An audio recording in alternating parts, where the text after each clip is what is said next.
നമസ്കാരം. Igneous learning അക്കാഡമിയിലേക്ക് എല്ലാ കൂട്ടുകാർക്കും സ്വാഗതം. അപ്പോൾ കഴിഞ്ഞ ദിവസം നമ്മൾ നോക്കിയത് ബി.എഡിൻ്റെ ഫൈനൽ ഇയർ MCQയിലെ 2020 ചോദിച്ച MCQ ചോദ്യങ്ങളാണ്.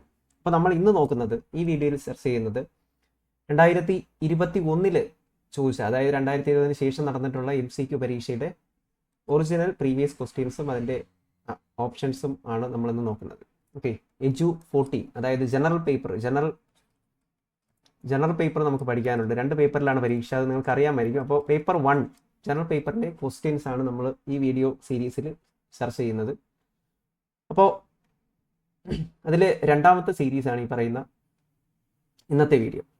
അതുപോലെ തന്നെ ഇഗ്നിയസ് ലേണിംഗ് അക്കാഡമി നിങ്ങൾക്ക് വേണ്ടിയിട്ട് സിസ്റ്റമാറ്റിക് ആയിട്ട് അറേഞ്ച് ചെയ്തിട്ടുള്ള കേട്ടറ്റിൻ്റെയും സെറ്റിൻ്റെയും സീറ്ററ്റിൻ്റെയും കോഴ്സസ് ആരംഭിച്ചിട്ടുണ്ട്. അപ്പോൾ നിങ്ങൾക്ക് നമ്മുടെ ക്ലാസ്സുകളിൽ ജോയിൻ ചെയ്യാവുന്നതാണ്. അതുപോലെ തന്നെ B.Ed MCQ പരീക്ഷ എഴുതുന്ന നിങ്ങൾക്ക് വേണ്ടിയിട്ട് വളരെ ഇൻറ്റൻസീവായിട്ടുള്ള ഒരു കോച്ചിങ്, അതുപോലെ തന്നെ അതിനകത്ത് PDF നോട്ട്സ്, സിസ്റ്റമാറ്റിക് ആയിട്ട് അറേഞ്ച് ചെയ്തിട്ടുള്ള ക്ലാസ്സസ്, അതുപോലെ തന്നെ മോക്ക് എക്സാംസ്, മോഡൽ എക്സാംസ്, ഇതെല്ലാം നിങ്ങൾക്ക് ചെയ്ത് പരിശീലിക്കാം. ഇതുവരെയുള്ള 2019 ശേഷം ഇങ്ങോട്ട് നടന്നിട്ടുള്ള റിവൈസ്ഡ് കരിക്കുലം അനുസരിച്ചിട്ടുള്ള എല്ലാ ചോദ്യങ്ങളും നിങ്ങൾക്ക് പരിശോധിക്കാവുന്നതാണ്. അതുപോലെ മോക്ക് എക്സാം, മോഡൽ എക്സാം ഒക്കെ ചെയ്ത് ഇൻഫിനിറ്റ് ആയിട്ട് നിങ്ങൾക്ക് വളരെ സിസ്റ്റമാറ്റിക് ആയിട്ട് പഠിച്ചുകൊണ്ട് പരീക്ഷ നേരിടാം. അപ്പോൾ എല്ലാവരും ഇഗ്നിയസ് അക്കാഡമിയിൽ ജോയിൻ ചെയ്യുക MCQ പരീക്ഷയ്ക്ക് വേണ്ടിയിട്ട്. അതുപോലെ തന്നെ മറ്റ് കോഴ്സസ് ഉണ്ട്, നമുക്ക് സെറ്റ്, കേട്ടറ്റ്, സീറ്ററ്റ് പരീക്ഷകൾക്കും നമ്മൾ നിങ്ങളോടൊപ്പം ഉണ്ടായിരിക്കും.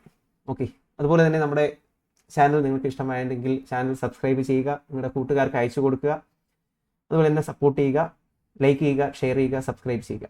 ഓക്കെ, നമുക്ക് വീഡിയോയിലോട്ട് പോകാം. അതിൽ ഒന്നാമത്തെ ചോദ്യം, ഡെഫിഷ്യൻസി ഓഫ് വിറ്റാമിൻ ഇയുടെ ഡെഫിഷ്യൻസി എന്തിനൊക്കെ കാരണമായി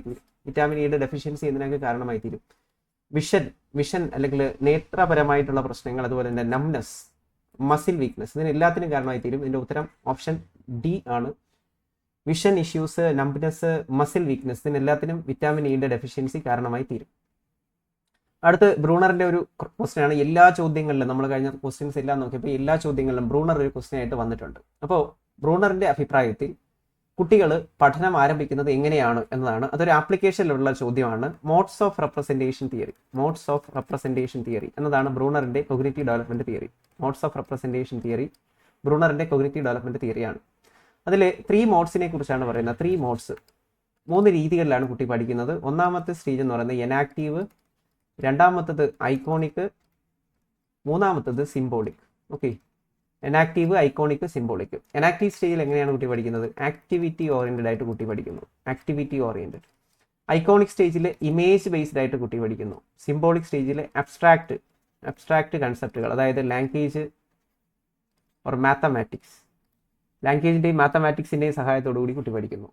അപ്പോൾ ഇതിലെ ചോദ്യം എന്താണ്? ബ്രൂണറിന്റെ അഭിപ്രായത്തിൽ എഡ്യൂക്കേഷൻ സ്റ്റാർട്ട് ചെയ്യുന്നത് എങ്ങനെയാണ്? എഡ്യൂക്കേഷൻ സ്റ്റാർട്ട് ചെയ്യുമ്പോൾ എനാക്റ്റീവ് സ്റ്റേജ് ആണ്. ആക്ടിവിറ്റി ഓറിയന്റഡ് എന്നതാണ് ഉത്തരം. മോട്ടോർ ആക്ടിവിറ്റീസിലൂടെ കുട്ടി പഠിക്കുന്നു എന്നതാണ് ശരിയായ ഉത്തരം. അപ്പോൾ ബ്രൂണറിന്റെ കൺസെപ്റ്റുകൾ നമ്മൾ പഠിച്ചതാണ്. കൺസെപ്റ്റ്, അറ്റൈൻമെന്റ് മോഡൽ, അതുപോലെ തന്നെ ഡിസ്കവറി ലേണിംഗ്.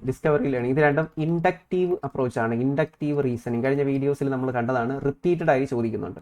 അതുപോലെ തന്നെ കൾച്ചർ ഓഫ് എഡ്യൂക്കേഷൻ എന്ന് പറയുന്ന പുസ്തകം, പ്രോസസ് ഓഫ് എഡ്യൂക്കേഷൻ എന്ന് പറയുന്ന പുസ്തകം, ഇതൊക്കെ ബ്രൂണറിൻ്റെതാണ്.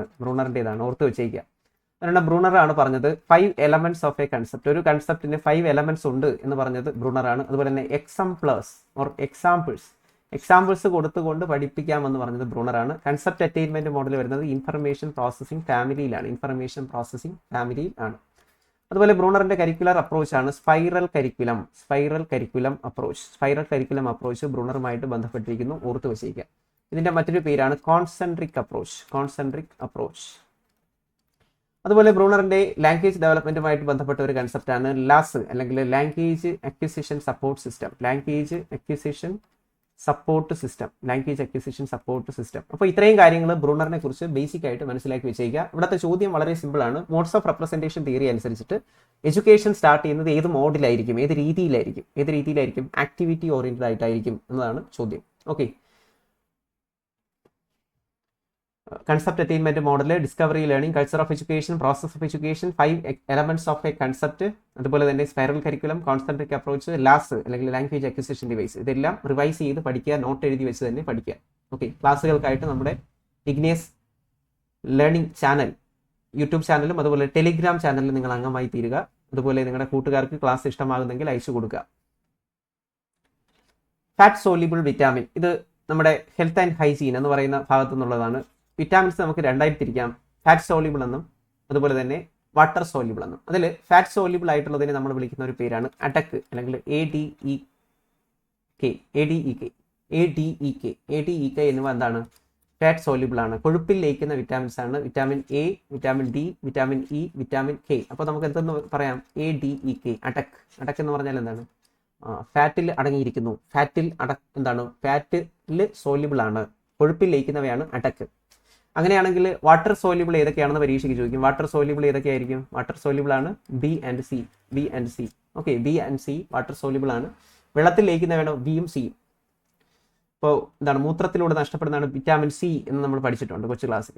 അപ്പോൾ ബിയും സിയും ജലത്തിൽ ലയിക്കുന്നതാണ്. എന്നാൽ ADEK, vitamin A, D and E and K, അത് ഫാറ്റ് സോല്യൂബിൾ ആണ്. ഓർത്ത് വെച്ചേക്കുക. അപ്പോൾ വിറ്റാമിൻസിനെ കുറിച്ച്, വിറ്റാമിൻ ഡെഫിഷ്യൻസി ഡിസീസസിനെ കുറിച്ചൊക്കെ ഓർത്തിരിക്കുക. നമ്മൾ കഴിഞ്ഞ ദിവസം കണ്ടതാണ് വിറ്റാമിൻ സിയുടെ ഡെഫിഷ്യൻസിയാണ് സ്കർവിക്ക് കാരണമായി തീരുന്നതെന്ന് കണ്ടു. അപ്പോൾ അതുപോലെയുള്ള ചോദ്യങ്ങളൊക്കെ ചോദിക്കാവുന്നതാണ്. അടുത്ത എഡ്യൂക്കേഷൻ കമ്മീഷൻസ് മസ്റ്റ് ആയിട്ട് പഠിച്ചിരിക്കേണ്ടതാണ്. അതുപോലെ തന്നെ ഹിസ്റ്ററി ഓഫ് ഇന്ത്യൻ എഡ്യൂക്കേഷൻ, അതിനകത്ത് നിന്നുള്ളൊരു ചോദ്യമാണ്. നാഷണൽ എഡ്യൂക്കേഷൻ കമ്മീഷൻ എന്നറിയപ്പെടുന്നത് ഏത് കമ്മീഷനെയാണ്? നാഷണൽ എഡ്യൂക്കേഷൻ കമ്മീഷൻ എന്നറിയപ്പെടുന്നത് കോത്താരി കമ്മീഷനെയാണ്. കോത്താരി കമ്മീഷന്റെ അധ്യക്ഷൻ DS കോത്താരി. കമ്മീഷന്റെ റിപ്പോർട്ടിന്റെ പേര് എഡ്യൂക്കേഷൻ ആൻഡ് നാഷണൽ ഡെവലപ്മെന്റ് എന്നാണ്. എഡ്യൂക്കേഷൻ ആൻഡ് നാഷണൽ ഡെവലപ്മെന്റ് എന്ന് പറയുന്ന കമ്മീഷന്റെ വർഷം 1964-66ലാണ്. 1964-66ലാണ് നാഷണൽ എഡ്യൂക്കേഷൻ കമ്മീഷൻ. ഏറ്റവും പ്രധാനപ്പെട്ട കോൺട്രിബ്യൂഷൻ ആണ് 3 ലാംഗ്വേജ് ഫോർമുല ഇൻട്രൊഡ്യൂസ് ചെയ്തത് നാഷണൽ എഡ്യൂക്കേഷൻ കമ്മീഷൻ ആണ്. ഓക്കെ, അത് ഓർത്ത് വെച്ചിരിക്കുക. Yashpal committee report, learning without burden, Yashpal committee report 1993. ഇതനുസരിച്ചിട്ടാണ് NCF വരുന്നത്. NCF 2005 വരുന്നത്. Okay, NCF 2005. രാധാകൃഷ്ണൻ കമ്മീഷൻ UGCയുടെ റെക്കമെൻഡേഷനുമായിട്ട് ബന്ധപ്പെട്ട വ്യക്തിയാണ്. First education commission 1948. കമ്മീഷന്റെ പേര് university education commission. Ramamurthi commission 1990സിലാണ്. റിവ്യൂ കമ്മിറ്റിയാണത്. ഓക്കെ, അപ്പോൾ ഇതിൽ കൃത്യമായിട്ട് കോത്താരി കമ്മീഷനാണ് നമ്മൾ പഠിച്ചത്. 3 ലാംഗ്വേജ് ഫോർമുല കൊണ്ടുവരുന്നു. എഡ്യൂക്കേഷൻ ആൻഡ് നാഷണൽ ഡെവലപ്മെന്റ് എന്ന റിപ്പോർട്ട് സബ്മിറ്റ് ചെയ്യുന്നു. റിപ്പോർട്ടിന്റെ പേര് പരീക്ഷയ്ക്ക് ചോദിച്ചിട്ടുണ്ട്. 1964-66 വർഷം പഠിച്ചു വെച്ചേക്കുക. കൺസിസ്റ്റൻസി എന്ന് പറഞ്ഞാൽ ടെസ്റ്റിന്റെ എന്ത് ക്വാളിറ്റിയാണ്? കൺസിസ്റ്റന്റ് ആയിരിക്കുക. എത്ര പ്രാവശ്യം ആര് പരീക്ഷ നടത്തിയാലും ഒരേ റിസൾട്ട് കിട്ടുക, അതിനെയാണ് റിലയബിലിറ്റി എന്ന് പറയുന്നത്. വിശ്വാസ്യത, മലയാളത്തിൽ വിശ്വാസ്യത. ഓക്കെ, കൺസിസ്റ്റൻസി എന്ന് പറയുമ്പോൾ എന്താണ്? ടെസ്റ്റിന്റെ റിലയബിലിറ്റി ആണ്. അപ്പോൾ ഇത് ചെക്ക് ചെയ്യുന്നതിന് വേണ്ടിയിട്ടുള്ള കുറേ ടെക്നിക്സുകൾ നമ്മൾ പഠിച്ചു. Parallel form method, split half method, Kuder Richardson method, equivalent form method, test retest method. ഇതെല്ലാം എന്താണ്? ഈ പറയുന്ന റിലയബിലിറ്റി ചെക്ക് ചെയ്യാനുള്ളതാണ്. ഒരു ടെസ്റ്റിന്റെ ഏറ്റവും പ്രധാനപ്പെട്ട മോസ്റ്റ് ഇമ്പോർട്ടന്റ് ക്വാളിറ്റി എന്ന് പറഞ്ഞാൽ അത് വാലിഡിറ്റി ആണ്, അല്ലെങ്കിൽ ആക്യുറസി. വാലിഡിറ്റി കൂടുമ്പോൾ റിലയബിലിറ്റി കൂടുന്നു. വാലിഡിറ്റിയാണ് റിലയബിലിറ്റി ഇൻഫ്ലുവൻസ് ചെയ്യുന്നതെന്ന് നമ്മൾ പഠിച്ചു വെച്ചിട്ടുണ്ട്. അപ്പോൾ റിലയബിലിറ്റി എന്ന് പറഞ്ഞാൽ എന്താണ്? Consistency of test score. Parallel form method, split half method, Kuder Richardson method, equivalent form method, test retest method. ഇതിലൂടെയൊക്കെ നമുക്ക് എന്ത് പരിശോധിക്കാം? റിലയബിലിറ്റി ചെക്ക് ചെയ്യാൻ പറ്റും. അഡോളസെൻസ് എന്ന് പറയുന്നത് എന്താണ്? Adolescence is a transition period from childhood to adulthood. കുട്ടിക്കാലത്ത് നിന്ന് നിങ്ങൾ മുതിർന്ന വ്യക്തിയിലോട്ടുള്ള മാറ്റത്തെയാണ് എന്തെന്ന് വിളിക്കുന്നത്? അഡോളസെൻസ് എന്ന് വിളിക്കുന്നത്. അഡോളസെൻസ് എന്ന വാക്കിന്റെ അർത്ഥം ടു ഗ്രോ ടു മെച്യൂരിറ്റി എന്നാണ്. മെച്യൂരിറ്റി അറ്റൈൻ ചെയ്യുന്നു. അതായത് നിങ്ങൾ ഒരു ചൈൽഡ്ഹുഡിൽ നിന്ന് നിങ്ങൾ എന്തായിട്ട് മാറുന്നു? അഡൽട്ട്ഹുഡിലോട്ട് മാറുന്നു. അതിനെയാണ് അഡോളസെൻസ് എന്ന് പറയുന്നത്. അഡോളസെൻസ് എന്ന വാക്ക് അഡോളസിയർ എന്ന് പറയുന്ന ലാറ്റിൻ പദത്തിൽ നിന്നാണ് വന്നത്. അഡോളസിയർ എന്ന ലാറ്റിൻ പദം. ഓക്കെ, അഡോളസിയർ, ടു ഗ്രോ ടു മെച്യൂരിറ്റി എന്നാണ് അഡോളസിയർ എന്ന വാക്കിന്റെ അർത്ഥം. വയസ്സ് 12 മുതൽ 19 വയസ്സ് വരെയുള്ളവരാണ് അഡോളസെൻസ് എന്ന് പറയുന്നത്. അതുപോലെ തന്നെ ഏറ്റവും കൂടുതൽ പിയർ പ്രഷർ, കൂട്ടുകാരുടെ സമ്മർദ്ദത്തിന് വഴങ്ങുന്നവരാണ് അഡോളസെൻസിലെ കുട്ടികൾ. അഡോളസെൻസിൽ ഏറ്റവും കൂടുതൽ പഠനങ്ങൾ നടത്തിയ വ്യക്തിയാണ് സ്റ്റാൻലി ഹോൾ. അഡോളസെൻസ് എന്ന പുസ്തകമൊക്കെ എഴുതുന്നുണ്ട്. അഡോളസെൻസ് എന്ന ബുക്ക് എഴുതിയത് ആരാണ്? സ്റ്റാൻലി ഹോൾ ആണ്. അഡോളസെൻസിൽ ഏറ്റവും കൂടുതൽ പഠനങ്ങൾ നടത്തിയത് ആരാണ്? സ്റ്റാൻലി ഹോൾ ആണ്. Adolescence is a period of stress and strain. Storm and strife എന്ന് പറയുന്നത് സ്റ്റാൻലി ഹോൾ ആണ്. വിറ്റാമിൻ കെ ഏറ്റവും കൂടുതൽ ഉള്ളത് പ്രൂൺസിലാണ്. Prunes. Okay, cherry, prunes. Vitamin K ഏറ്റവും കൂടുതൽ അടങ്ങിയിരിക്കുന്നു. ക്രൈറ്റീരിയൻ റഫറൻസ്ഡ് ടെസ്റ്റ് അല്ലെങ്കിൽ CRT NRT സ്ഥിരമായിട്ട് റിപ്പീറ്റഡ് ആയിട്ട് ചോദിക്കുന്നതാണ്, അല്ലെങ്കിൽ അബ്സല്യൂട്ട് ഗ്രേഡിംഗ് അല്ലെങ്കിൽ CRT ക്രൈറ്റീരിയൻ റഫറൻസ്ഡ് ടെസ്റ്റ് അനുസരിച്ചിട്ട് എങ്ങനെയാണ് വിലയിരുത്തൽ നടത്തുന്നത്. അപ്പോൾ നമ്മൾ പറഞ്ഞു പ്രീഫിക്സഡ് ആയിട്ടുള്ള ക്രൈറ്റീരിയ ഉണ്ടായിരിക്കും. ഒരു കുട്ടിയുടെ അല്ലെങ്കിൽ ഒരു വ്യക്തിയുടെ പെർഫോമൻസ് എങ്ങനെയാണ് ക്രൈറ്റീരിയ പൂർത്തിയാക്കാൻ പറ്റുന്നുണ്ടോ. ഇപ്പോൾ ഡ്രൈവിംഗ് ടെസ്റ്റ് എടുത്തു കഴിഞ്ഞാൽ എന്താണ്, H എടുക്കാൻ പറ്റുന്നുണ്ടോ അല്ലെങ്കിൽ 8 എടുക്കാൻ പറ്റുന്നുണ്ടോ, ക്രൈറ്റീരിയ പൂർത്തിയാക്കുകയോ ഇല്ലയോ എന്ന് നോക്കും. നിങ്ങൾ കേട്ടറ്റ് പരീക്ഷ എഴുതുമ്പോൾ കേട്ടറ്റ് എന്ന് പറയുമ്പോൾ പരീക്ഷ എഴുതുമ്പോൾ 90 മാർക്ക് എടുക്കാൻ ഉണ്ടോ ഇല്ലയോ, അതാണ് ക്രൈറ്റീരിയ. ഓക്കെ, അപ്പോൾ ക്രൈറ്റീരിയ പരിശോധിക്കുന്നു, ക്രൈറ്റീരിയ പൂർത്തിയാക്കാൻ പറ്റുമോ ഇല്ലയോ, അതിനെയാണ് അബ്സല്യൂട്ട് ഗ്രേഡിംഗ് അല്ലെങ്കിൽ criterion referenced test CRT criterion referenced test അല്ലെങ്കിൽ അബ്സല്യൂട്ട് ഗ്രേഡിംഗ് എന്ന് പറയുന്നത്. Absolute grading. ബ്രൂണറിന്റെ ക്വസ്റ്റ്യൻ ആണ്. ബ്രൂണറിന്റെ സ്റ്റേജസ് ഓഫ് ഡെവലപ്മെന്റിൽ വരുന്നത് ഏതാണ്. അപ്പോൾ നമുക്കറിയാം മോഡ്സ് ഓഫ് റെപ്രസെന്റേഷൻ തിയറിയിൽ വരുന്നത് enactive stage, iconic stage, symbolic stage. അപ്പോൾ ഇതിൽ ബ്രൂണറിന്റെ സ്റ്റേജസിൽ വരുന്നത് ഏതാണ്, അല്ലെങ്കിൽ ബ്രൂണറിന്റെ ഇത് എന്ന് നമുക്ക് പറയാൻ പറ്റുന്ന ഇതാണ്, സിംബോളിക് സ്റ്റേജ് ആണ്. സിംബോളിക് സ്റ്റേജ് തേർഡ് സ്റ്റേജ് ആണ്. കുട്ടികൾ ലാംഗ്വേജ് ബേസ്ഡ് ആയിട്ട്, ലാംഗ്വേജ് അല്ലെങ്കിൽ മാത്സ് ഉപയോഗിച്ചിട്ട് കുട്ടികൾ കാര്യങ്ങൾ അബ്സ്ട്രാക്റ്റ് ആയിട്ട് പഠിക്കും. മൂർത്തമായി കാര്യങ്ങൾ പഠിക്കുന്ന സ്റ്റേജാണ് സിംബോളിക് സ്റ്റേജ്. അപ്പോൾ എനാക്റ്റീവ് സ്റ്റേജിൽ ആക്ടിവിറ്റിയിലൂടെ പഠിക്കുന്നു, ഐക്കോണിക് സ്റ്റേജിൽ ചിത്രങ്ങളിലൂടെ പഠിക്കുന്നു, സിംബോളിക് സ്റ്റേജിൽ ഭാഷ ഉപയോഗിച്ച് മാത്തമാറ്റിക്സ് ഉപയോഗിച്ച് കുട്ടി പഠിക്കുന്നു. അടുത്ത ചോദ്യം, ആക്ഷൻ റിസർച്ച് ചെയ്യുന്നത് എന്തിനു വേണ്ടിയിട്ടാണ്. ആക്ഷൻ റിസർച്ച് നമുക്കറിയാം ഇമ്മീഡിയറ്റ് ഫെൽറ്റ് പ്രോബ്ലം സോൾവ് ചെയ്യുന്നതിന് വേണ്ടി ടീച്ചേഴ്സ് ചെയ്യുന്ന ഒരു റിസർച്ചാണ് ആക്ഷൻ റിസർച്ച്. എന്തിനു വേണ്ടിയിട്ടൊക്കെ ആയിരിക്കും, ഇംപ്രൂവിംഗ് ദെയർ ഓൺ ടീച്ചിങ് സ്കില്ലുകൾ, ടീച്ചിങ് പ്രൊഫഷണലിസം എൻഹാൻസ് ചെയ്യുന്ന ഒരു മെത്തേഡാണ് ആക്ഷൻ റിസർച്ച്. അത് ശരിയാണ്. Bringing the desired modification the behaviour of the people, കുട്ടികളിൽ വലിയ മാറ്റം ഉണ്ടാക്കുന്നതിന് നമുക്ക് ആക്ഷൻ റിസർച്ച് ചെയ്യാം അല്ലേ. അപ്പോൾ രണ്ടും ശരിയാണ്, 1, 2 ശരി. ഇംപ്രൂവിംഗ് ദെയർ പ്രൊഫഷണൽ പ്രാക്ടീസ്, അതുപോലെ തന്നെ modification of behaviour of the learner, learning പ്രോഗ്രസ്സിന് വേണ്ടിയിട്ട് ഉപയോഗിക്കാം. ലേണിംഗ് പ്രോഗ്രസ് സൊസൈറ്റിയിലോട്ടുള്ള ഒരു ആപ്ലിക്കേഷൻ ഇല്ല, നാരോയാണ്. ക്ലാസ് റൂമിനകത്താണ്, ക്ലാസ് റൂം അല്ലെങ്കിൽ ഒരു സ്കൂളിൽ മാത്രമേ എന്ത് ചെയ്യാൻ പറ്റൂ, നമുക്ക് ആക്ഷൻ റിസർച്ച് ചെയ്യാൻ പറ്റൂ. സൊസൈറ്റി അല്ലെങ്കിൽ ജനറലൈസബിലിറ്റി കുറവാണ്. ഓക്കെ, നാരോ ആണ്. അപ്പോൾ അതാണ് ഇവിടെ ഉദ്ദേശിച്ചത്, നാരോ ആണ്. സൊസൈറ്റിയിലോട്ട് നമുക്ക് കൊണ്ടുപോകാൻ പറ്റൂല ആക്ഷൻ റിസർച്ച്. ആക്ഷൻ റിസർച്ചിന്റെ ഫാദർ എന്നറിയപ്പെടുന്നത് കട്ട് ലെവിനെയാണ്. Kurt Lewin father of action research. Popularize ചെയ്തത് ആരാണ്, സ്റ്റീഫൻ എം കോറിയാണ് പോപ്പുലറൈസ് ചെയ്തത്. ഓക്കെ, അടുത്ത് ബേണിന്റെ അല്ലെങ്കിൽ പൊള്ളലിന്റെ സിവറിറ്റി അനുസരിച്ച് തന്നെ ഫസ്റ്റ്, സെക്കൻഡ്, തേർഡ് സ്റ്റേജ് എന്നൊക്കെ പറയാം, തേർഡ് ഡിഗ്രി എന്നൊക്കെ പറയാം. ഓക്കെ, പൊള്ളലിനെ 3 ഡിഗ്രി ആയിട്ട് തിരിച്ചിട്ടുണ്ട്, first degree, second degree and third degree. ഓർത്ത് വെച്ചിരിക്കുക. Building blocks of body tissue അല്ലെങ്കിൽ ശരീരകലകൾ നിർമ്മിച്ചിരിക്കുന്നത് എന്തുകൊണ്ടാണ്, പ്രോട്ടീൻസ് കൊണ്ടാണ് ശരീരകലകൾ നിർമ്മിച്ചിരിക്കുന്നത്. Building blocks of body tissue proteins ആണ്. ജനറോസിറ്റി എററിന് ഓപ്പോസിറ്റ് ആയിട്ടുള്ളത് എന്താണ്, റിസർച്ചിലെ ഒരു ടഫ് ക്വസ്റ്റ്യൻ ആണ്. സ്ട്രിഞ്ചൻസി എറർ ആണ് ജനറോസിറ്റി എററിന് ഓപ്പോസിറ്റ് ആയിട്ട് വരുന്നത്. ജനറോസിറ്റി എററിന് ഓപ്പോസിറ്റ് ആണ് സ്ട്രിഞ്ചൻസി എറർ. പ്രാഗ്മാറ്റിക് ഫിലോസഫർ ആരാണ്, പ്രാഗ്മാറ്റിക് ഫിലോസഫർ ആണ് ജോൺ ഡൂയി ആണ് ഡെമോക്രസി ആൻഡ് എഡ്യൂക്കേഷൻ എന്ന് പറയുന്ന പുസ്തകം എഴുതിയത്. മൈ പെഡഗോജിക് ക്രീഡ് എന്ന് പറയുന്ന പുസ്തകം എഴുതിയത് ജോൺ ഡൂയി ആണ്. അദ്ദേഹം ഒരു പ്രോഗ്രസീവ് എഡ്യൂക്കേഷണലിസ്റ്റ് ആണ്. ഓക്കെ, പ്രോഗ്രസീവ് എഡ്യൂക്കേഷണലിസ്റ്റ് ആണ്. അതുപോലെ തന്നെ ഇദ്ദേഹം എക്സ്പീരിമെന്റൽ കരിക്കുലം കൊണ്ടുവന്ന ആരാണ്, ജോൺ ഡൂയി ആണ്. ജോൺ ഡൂയിയും കിൽപാട്രിക്കും കൂടെ ചേർന്നിട്ടാണ് പ്രോജക്റ്റ് മെത്തേഡ് പോപ്പുലറൈസ് ചെയ്യുന്നത്.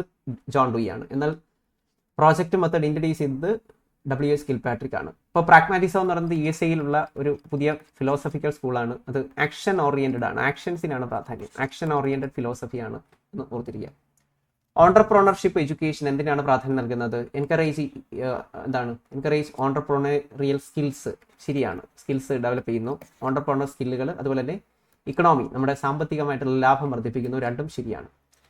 Okay, entrepreneurship education. Examples of cloud കമ്പ്യൂട്ടിങ്ങിന്റെ ഉദാഹരണം എന്തൊക്കെയാണ്. ക്ലൗഡ് കമ്പ്യൂട്ടിങ്ങിന്റെ ഉദാഹരണമാണ് ജിമെയിൽ, ഡ്രോപ്പ് ബോക്സ്, ഫേസ്ബുക്ക്, എല്ലാം വരും. All the above. Okay, cloud കമ്പ്യൂട്ടിങ്ങിന്റെ ഉദാഹരണമാണ് ജിമെയിൽ, ഡ്രോപ്പ് ബോക്സ്, ഫേസ്ബുക്ക്. അടുത്തൊരു ചോദ്യം, വിറ്റാമിൻ ഡി ഏതിൽ നിന്നാണ് കിട്ടുന്നത്. വിറ്റാമിൻ ഡി ഏറ്റവും കൂടുതൽ കിട്ടുന്നത് ഏതിൽ നിന്നാണ്, ഫാറ്റി ഫിഷിൽ നിന്നാണ് വിറ്റാമിൻ ഡി നമുക്ക് കൂടുതലായിട്ട് കിട്ടുന്നത്. അപ്പോൾ വിറ്റാമിൻസ്, മിനറൽസ് പഠിക്കുക, മാക്രോ ന്യൂട്രിയൻസ് ഒക്കെ നന്നായി പഠിക്കുക. അടുത്ത് പിയാഷയുടെ തിയറിയിൽ അനുസരിച്ചിട്ട് കുട്ടികൾ എങ്ങനെയായിരിക്കണം, സ്റ്റുഡൻസ് ഷുഡ് ബി, കുട്ടികൾ എങ്ങനെയായിരിക്കണം. പിയാഷെയാണ് നമുക്കറിയാം കോഗ്നിറ്റീവ് കൺസ്ട്രക്റ്റിവിസത്തിന്റെ ഫാദറാണ്, ഫാദർ ഓഫ് കോഗ്നിറ്റീവ് കൺസ്ട്രക്റ്റിവിസത്തിന്റെ ഫാദറാണ്. അപ്പോൾ ക്രിട്ടിക്കലായിട്ട് കുട്ടികൾ ചിന്തിക്കണം എന്നാണ് പിയാഷെ പറയുന്നത്. ഓക്കെ, ക്രിട്ടിക്കലായിട്ട് ചിന്തിക്കണം. പാസീവ് ലിസണർ ആയിരിക്കണമെന്ന് പറയുന്നില്ല, കൺസ്ട്രക്റ്റീവ്സ് ആണ്. ഓക്കെ, കൺസ്ട്രക്റ്റീവ്സ് ആണ്, ആക്റ്റീവ് ലിസണേഴ്സ് ആണ്, പാസീവ് അല്ല, ആക്റ്റീവ് ലിസണേഴ്സ് എന്നാണ് പിയാഷെ പറഞ്ഞത്. ഓക്കെ, അപ്പോൾ ക്രിട്ടിക്കൽ തിങ്കേഴ്സും ആക്റ്റീവ് ലിസണേഴ്സും ആയിരിക്കണം, അല്ലെങ്കിൽ ആക്റ്റീവ് കൺസ്ട്രക്ടേഴ്സ് ഓഫ് നോളജ് ആണ്, അതാണ് കൺസ്ട്രക്റ്റിവിസം. അപ്പോൾ ജീൻ പിയാഷെയാണ് father of cognitive constructivism, father of child psychology. അതൊക്കെ ഓർത്ത് വെച്ചേക്കാം. പ്രസ് റിപ്പോർട്ട് എന്താണ്? പ്രസ് റിപ്പോർട്ട് എന്ന് പറയുന്നത് എന്ത് ഡേറ്റയാണ്? സെക്കൻഡറി ഡേറ്റയാണ്.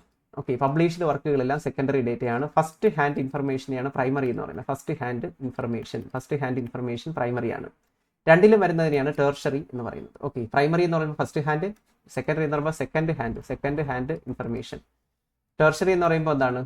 ഹൈബ്രിഡ് എന്ന് പറയും. ഹൈബ്രിഡ്, രണ്ടിലും വരുന്ന സോഴ്സസ്. ഫസ്റ്റ് എയ്ഡിന്റെ പ്രധാനപ്പെട്ട ലക്ഷ്യം എന്താണ്? ഫസ്റ്റ് എയ്ഡിന്റെ പ്രധാനപ്പെട്ട ലക്ഷ്യങ്ങൾ എന്തൊക്കെയാണ്? പ്രിസർവ് ലൈഫ്, ജീവിതത്തെ സംരക്ഷിക്കുക. To prevent the victims condition from worsening, severity അല്ലെങ്കിൽ തീവ്രത, മോശമാകുന്ന കണ്ടീഷന് കുറയ്ക്കുക എന്നതാണ്. എത്രയും പെട്ടെന്ന് ഇമ്മീഡിയറ്റ് ആയിട്ട് നമുക്ക് എന്ത് ചെയ്യാൻ പറ്റും, അതാണ് ഫസ്റ്റ് എയ്ഡ്. ആശുപത്രിയിൽ കൊണ്ടുപോകുന്നതിന് മുമ്പ് ഇമ്മീഡിയറ്റ് ആയിട്ട് എന്ത് ചെയ്യാൻ പറ്റും, അതാണ് ഫസ്റ്റ് എയ്ഡ് എന്ന് പറയുന്നത്. അപ്പോൾ എന്താണ്? ജീവനെ രക്ഷിക്കുക, അതുപോലെ തന്നെ അപകട അവസ്ഥ കുറയ്ക്കുക, അതുപോലെ തന്നെ റിക്കവറി, അവനെ അല്ലെങ്കിൽ ആ വ്യക്തിയെ എന്ത് ചെയ്യണം, റിക്കവറിയിലോട്ട്, സൗഖ്യത്തിലോട്ട് കൊണ്ടുവരിക എന്നതൊക്കെയാണ് പ്രധാനപ്പെട്ട ലക്ഷ്യങ്ങൾ. ഇത് സിമ്പിൾ ആയിട്ടുള്ളൊരു ചോദ്യമാണ്. അപ്പോൾ 20 ചോദ്യങ്ങളാണ് നമ്മൾ ഡിസ്കസ് ചെയ്തത്. നമ്മുടെ ക്ലാസ്സുകൾ ഇഷ്ടമായെങ്കിൽ നിങ്ങൾ ഷെയർ ചെയ്യുക, ലൈക്ക് ചെയ്യുക, സബ്സ്ക്രൈബ് ചെയ്യുക, സപ്പോർട്ട് ചെയ്യുക, നിങ്ങളുടെ കൂട്ടുകാർക്ക് അയച്ചു കൊടുക്കുക. എല്ലാവർക്കും